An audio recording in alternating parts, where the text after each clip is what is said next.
Hi! If you were a child in the early 2000s, you had access to some of the most iconic toys of all time. Tamagotchi, Webkinz, Polly Pocket, and today's subject, Littlest Pet Shop. LPS used to be one of the titans of the toy world, but today, you don't hear about them as much as you used to. They kinda just disappeared back into obscurity one day and never got back on its feet. Most may have forgotten about their existence, but I never did. These toys hold a very special place in my heart, and I have a lot of them. Well, not as many when compared to some collectors, but as a child who grew up with these when they were at their peak, I have a lot. So with me being so attached to these and the current resurgence of Littlest Pet Shop, I had to make a video. But first, we need to go back to 1992. Mortal Kombat comes to arcades, Bill Clinton becomes president, and Kenner Toys releases the first generation of LPS into stores. Unlike the pets we know and love today, these ones took on a more realistic look, actually posing how some real pets would and having actual little tiny cages, like this one, with little tiny hamsters. Isn't that so cute? Kenner Toys ended up releasing about 60 playsets over the course of 4 years, between 1992 and 1996, before the brand was discontinued. This is also the generation that paved the way for many of the future gimmicks of Littlest Pet Shop, one of the big ones being magnets. As for playsets, they made multiple lines such as Ready and Go Pets, Splash Time Pets, and Chatter Pets.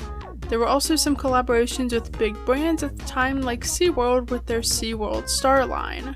Some sets include this 1999 collaboration with the penguins Penny and Pete, this Nuzzle Time Nursery from 1993, and this elephant that only came with the 1997 Happy Meal Girl doll.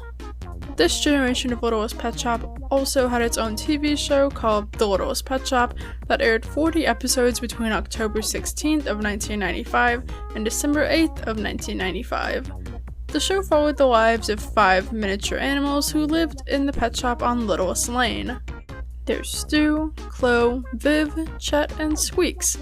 There's also a monitor lizard named Delilah who is the villain and keeps trying to eat the main cast. The episodes came in pairs at the time of release, and thanks to Wikipedia, we have some descriptions for some of the episodes, like for Are You My Mumsy, in which I quote, "Elwood receives an egg in a package from Mumsy. After saved from Delilah, the egg hatches into a baby dragon who befriends Viv and works to save her from Delilah in a rock opera musical number." Or the episode Squeaks in Space, where Squeaks is held prisoner on the Banana Planet, and the other animals have to come to his rescue.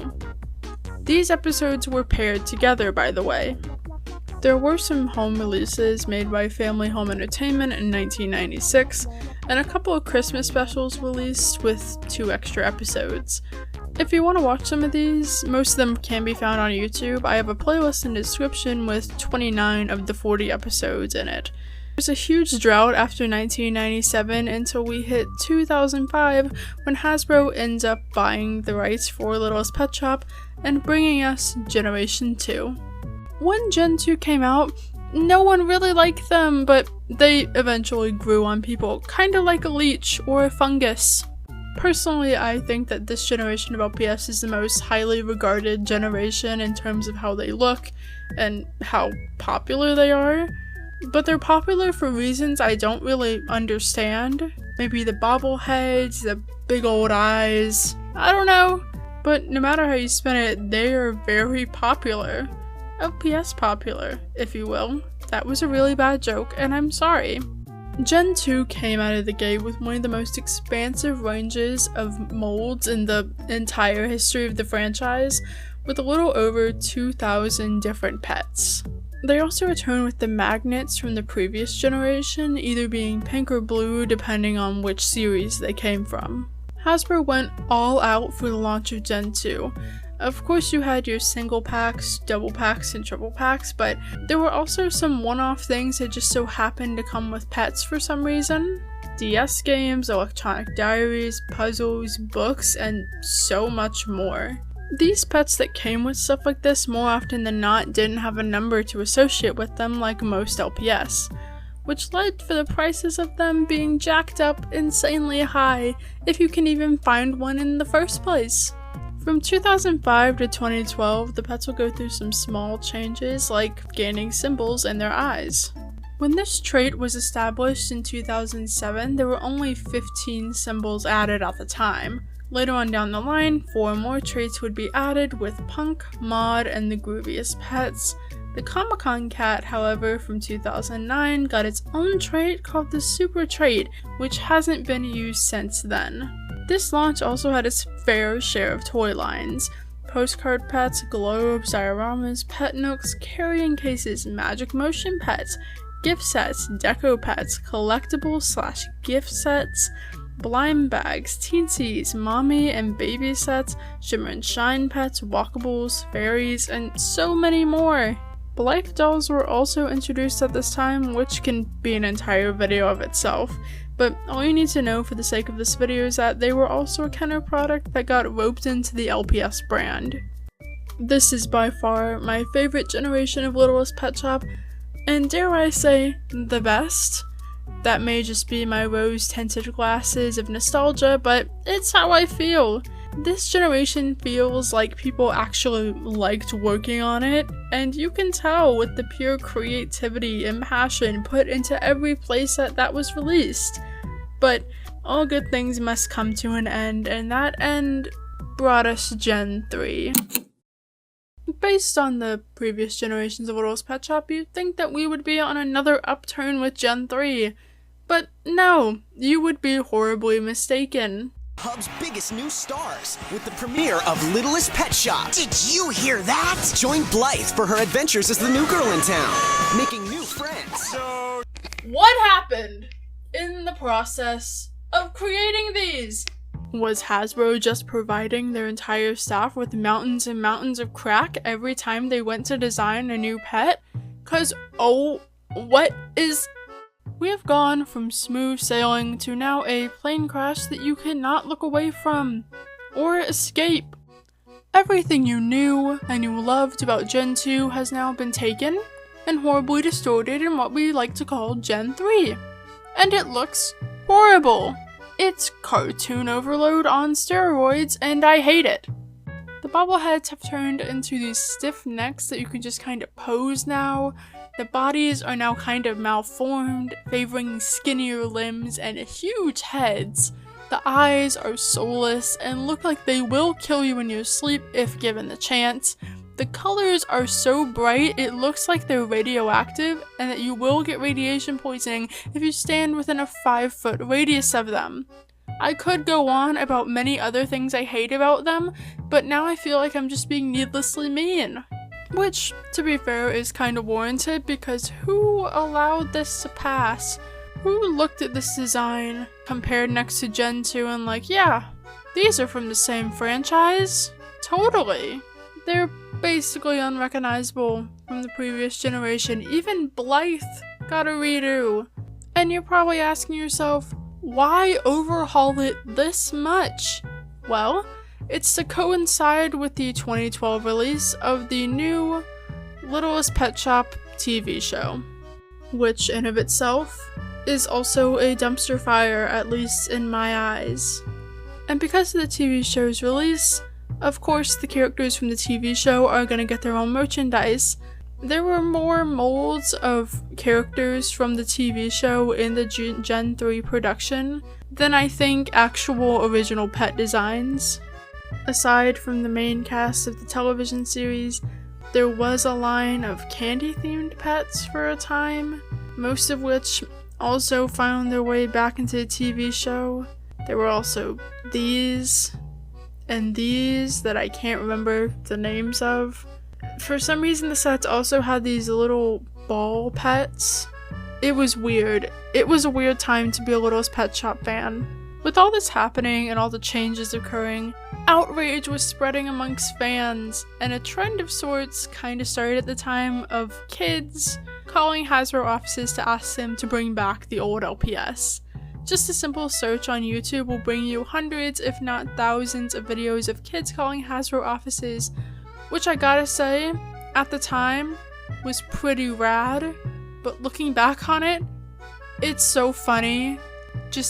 It's funny to think that Hasbro's offices were being bombarded by a bunch of 10-year-olds to bring back their favorite LPS, and that's kind of cool, honestly. And for a time, it kind of worked. Towards the tail end of Gen 3, Hasbro brought back the old molds, calling it a Bobble In Style. It was only single packs and the mommy and baby packs, but it was a step in the right direction at the time. Though as quick as it started, it was discontinued for no clear reason, leaving bobbleheads discontinued once again. With the scuffed relaunch that was Gen 3, Hasbro ended up redesigning the pets with the new launch of Gen 4 in 2014. They brought back the bobblehead concept, but Frankensteined it with the Gen 3 design, giving us these rubber cartoon things. Certainly not as bad as Gen 3, but still in very questionable territory. Their heads could also pop off their bodies, which was supposed to be for putting on accessories or little outfits, but ultimately led to people swapping their heads around with other pets or just losing the heads and the bodies altogether. On the back of the heads, they had these QR codes, which you could scan into the Littlest Pet Shop Your World app. This app allows you to scan your existing toys into your digital world so you could interact with them by playing games such as making smoothies or painting in the art gallery. However, if you want to play this game now, you're gonna have to go through a few more hoops, as you can't just get it off the App Store anymore. At the tail end of Gen 4, they started securing the heads back onto their bodies with the Pets in the City line. And with a total of 339 pets, yet another generation came to a close in the fall of 2016. After a 6-month hiatus, LPS returned with possibly one of the smallest launches of any generation, only having 128 pets. They looked exactly the same as Gen 4, but since there was no title given to the launch like Pets in the City, it was given the title of Gen 5 by fans, well, the fans that were still around. If anything, this felt like the final breath of Gen 4, but that's just my personal opinion. And as quick as Gen 5 started, it ended in the fall of 2017 with the release of Gen 6. Gen 6 would go on to run until 2020, with 4 series in between those years. And I mean, they were okay. At this point in time, Hasbro was trying to recapture the spark that Gen 2 had, but they just couldn't. They tried to replicate it by bringing back the bobbleheads and the two-toned eyes, but between the rubbery skin and the slightly cartoony proportions, they didn't take off as well as some would hope. And the fanbase that was still around and kicking at the time had just resorted to buying older pets off of eBay, because that's all you really could do if you were a collector at the time. And then it just stopped. Well, in 2020 a lot of things stopped, but there was no announcement, no nothing, they just disappeared. Fans were left in the dark, never getting a proper answer as to what happened, and from an outside perspective, this just looked like the death of a franchise, and on such a horrible note too. All people could do is wait, and wait they did for about 3 years. Have you ever heard of a brand called Basic Fun? Well, all you really need to know is that they specialize in reviving iconic brands such as Pound Puppies, Care Bears, Viewmaster, Lincoln Logs, and a ton more. They take iconic brands that most people have forgotten about or consider old, revive them, and bring them to a new generation of kids. And in the fall of 2022, Basic Fun announced their partnership with Hasbro in order to bring back Littlest Pet Shop by 2024. And suddenly, the fandom was back in full swing. It had been almost 3 years of radio silence from Hasbro, so to get confirmation that they were coming back was a godsend when it came to reviving the fandom. Of course, there was a fair bit of speculation, as we were never told which generation of pets they were bringing back. For all we knew, it could be Gen 1 or, God forbid, Gen 3. So most people decided to wait until Toy Fair 2023 rolled around to see if they would maybe decide to show them off. And show them off they did. If I didn't know better, I would assume that these were photos from LPS Gen 2.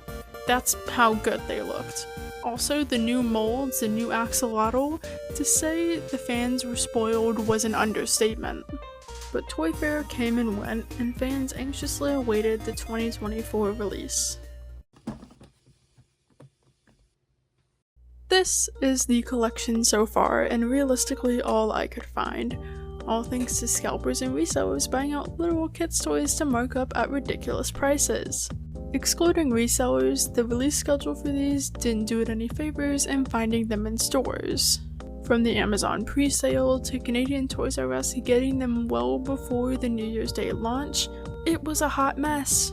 Even now, 3 months into 2024, most people are still unable to find them in stores across the United States and, of course, in other countries. But despite all the trouble it takes to at least get one of these, they're well worth it. No matter what you end up getting, at the very least you'll have one pet, an accessory, a collector's pamphlet showing off all the pets, a trading card, and a game token. That token has a code on the back that you can redeem in the Littlest Pet Shop Roblox game to receive items from coins to pets. It's fairly similar to how the codes on the LPS stuffed animals used to work. They also reintroduced trading cards, which used to be sold separately from LPS, but now they're bundled in with blind boxes and whatever else you get. It's a nice addition to the series, as I am someone who loves collecting trading cards. Each card displays a photo of the pet, which number they are, their trait, their level, and their rarity. As for pets, at first glance, they don't look half bad. Place them next to a Gen 2 pet and the only noticeable difference is how much more saturated their colors are. But taking a closer look, we get a better picture. Their heads are noticeably more squishy than the prior iterations, and mistakes can be found more frequently in their paint jobs. I'm not 100% sure how they're painted, but since they are being mass-produced again, my only guess is that they're being printed on, given the graininess of the eyes. Other than those nitpicks, I'm more than happy with what I got. They look practically identical to Gen 2, which I hope pleases a lot of people who grew up with the brand at that time. And getting new animals in the Gen 2 style is more than welcomed, even if the axolotl looks a little stupid. I'm also very impressed with the variety and obscure molds used. I'm used to seeing the dachshunds or the short-haired cats being the poster child of LPS, so it's weird seeing molds like the bull, chameleon, and caterpillar being used right out the gate. It's a bold move, and I love it. Overall, I'm excited for the future of LPS. It seems that Basic Fun understands the marketing they need to do in order to keep them relevant and to keep people interested. I can only hope that they don't make any stupid decisions later on down the line, but only time can tell. Thank you for watching this video, and apologies if the video was longer than what I usually make. I wanted to get as much information in this as possible, so that meant leaving no stone unturned. So this video may be pushing 20 minutes, but that's what you get when you make a 7-page script. And that is all I have to say for now. Have a beautiful rest of your day wherever you are, stay safe, and bye-bye for now.